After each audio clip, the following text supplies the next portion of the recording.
جب یہ روڈ بنائے جاتے ہیں جی روڈ بنتے ہیں ان کے اوپر ساتھ جو ہے یہ ساتھ پلازا نہیں بن سکتے، دنیا کا قانون ہے پلازا نہیں بنا سکتے آپ، وہاں دکانیں نہیں بنا سکتے، کیا بنائے جی روڈ کے ساتھ سب گرینری ہوگی، سبزہ ہوگا، درخت لگائے جائیں گے تاکہ جتنی گندگی ہو، پولوشن ہو، آلودگی ہو، یہ درخت جو ہے اس میں مدد دے اور اس کے بعد یہ تکالیف بیماریاں پیدا نہ ہو۔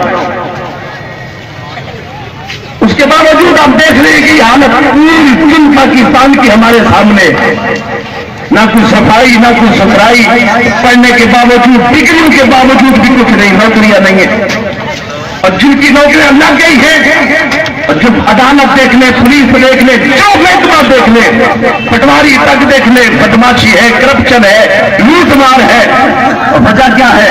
اوپر سے لے کر نیچے تک سب لٹیرے بیٹھے ہیں، صرف مال اکٹھا کرنے میں یہ لگ گئی، یہ دنیا کی تباہی تھی۔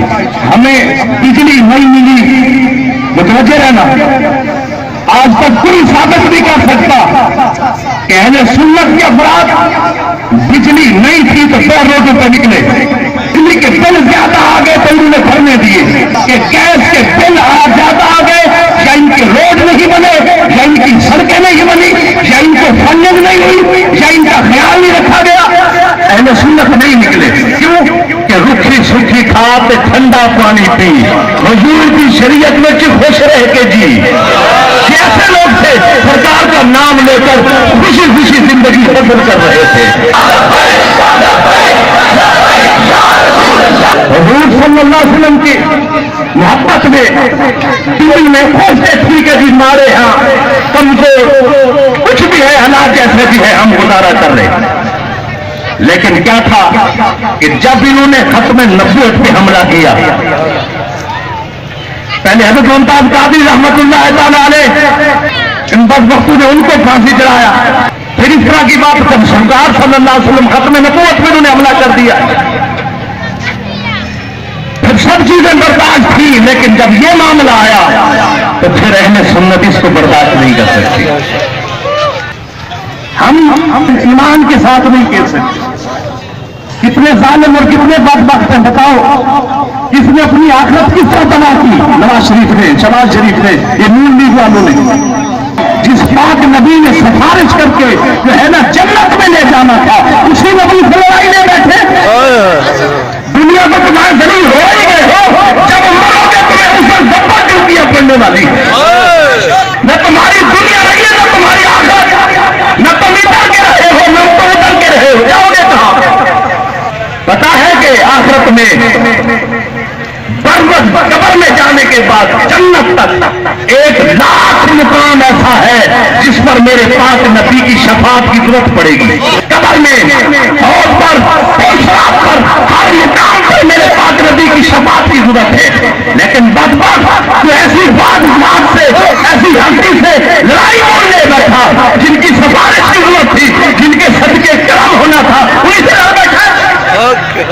ان دوستوں کو جو ابھی بھی نون لیگ میں رہتے ہیں یا نون لیگ کو ووٹ دیتے، یا وہ ممبران جو نون لیگ یا دوسری جتنی لیگیں ہیں ان کی طرف اپنا رجحان رکھتا، وقت ختم ہو گیا ہے۔ اب نہ سمجھو گے تو مٹ جاؤ گے، غافل مسلمانوں، تمہاری داستان تک بھی نہ ملے گی داستانوں میں۔ بڑی غفلت ہو چکی، بڑی ان سے پیار ہو چکے، ان سے بڑا کچھ ہو، ہم نے بڑا کچھ سمجھتے تھے کہ یہ اچھے ہیں، چلو جی یہ سنی ہے، یہ بڑا ہے، یہ تو کچھ بھی نہیں ہے، تو بدبخت دین کے دشمن نکلے، اہل سنت کے دشمن نکلے۔ ان سے بڑی دشمنی تو اور کسی نے کی نہیں۔ زرداری کرپٹ ہے، کرپٹ تھا، لیکن اس کے باوجود اس نے ختم نبوت کے مسئلے کو نہیں چھیڑا۔ ابھی مجھ سے کوئی راگ نہیں ہے، کوئی ایسی بات نہیں، وہ بھی بدبختی ہے۔ جتنے اور آتے ہیں اس مسئلے کو نہیں چھیڑتے، ان کو پتا تھا یہ بڑا نازک معاملہ۔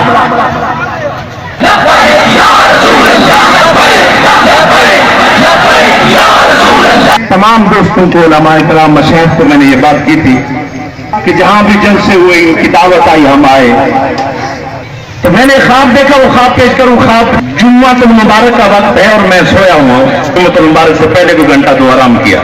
سویا میں کیا دیکھتا ہوں کہ جمعۃ المبارک کی نماز میرے ہاتھ سے چلی گئی، میری گھر والی میرے پاس آئی اور خواب میں آ کے کہتی ہے کہ آپ نے جمعۃ المبارک کی نماز نہیں پڑھانی.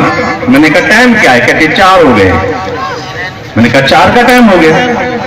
کہتی ہاں. میں کیا کر رہا ہوں جی؟ مرید آ رہے ان کو تعویذ لے کے دے رہا ہوں خواب میں. میں ان سے ناراض ہو رہا ہوں. میں نے اس کی تعبیر یہ لی کہ اس کی تعبیر یہ ہے کہ ختم نبوت میں ہم نے اپنا کوئی مضبوط حصہ نہیں ڈالا, ہم نفل کام کر رہے ہیں, فرض چھوڑ کے بیٹھے. اس کی تعبیر علماء بھی یہی ہمیں کریں گے.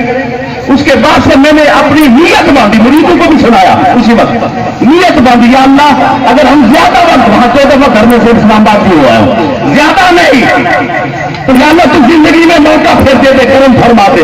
انشاءاللہ ہم جتنی اپنی طاقت ہے حق ادا کریں گے. میں نے اپنے مریدوں کو بھی کہا کہ وہ کوئی مرید نہیں جو اس وقت ختم نبوت سے پیرا نہیں دیتا, وہ اس پیر کے اور پیر بھی سن لے. میرے پیر خانے میں میرے بزرگ تشریف لائے تھے, میں نے ان کو بھی ہاتھ جوڑ کے کہا, تمام پیران اسلام کو بھی ہاتھ جوڑ کے بھی کہہ رہا ہوں, ابھی بڑے بڑے جلوس نکل رہے ہیں, کوئی بندے طے مانگتے جناب آئے تشریف لائیں یہ جلوس ہے. میں کہتا ہوں لولی پاپ چھاڑ دو اور کام کرو, ذرا کرم کا کام میں.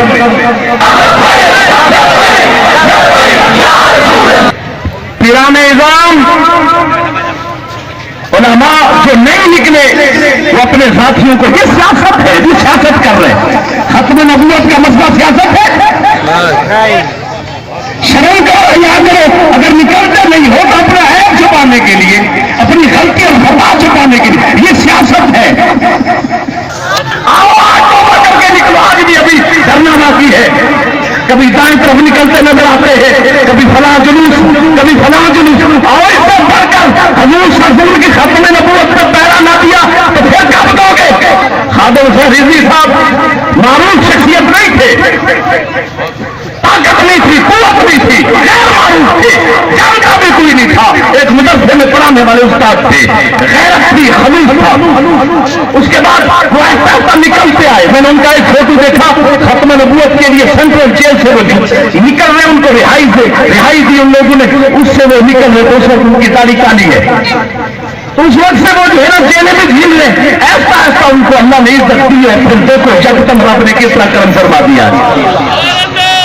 محبت مصطفیٰ میں جو زمانہ ہو گیا, جس کے حضور ہو گئے اس کا زمانہ ہو گیا.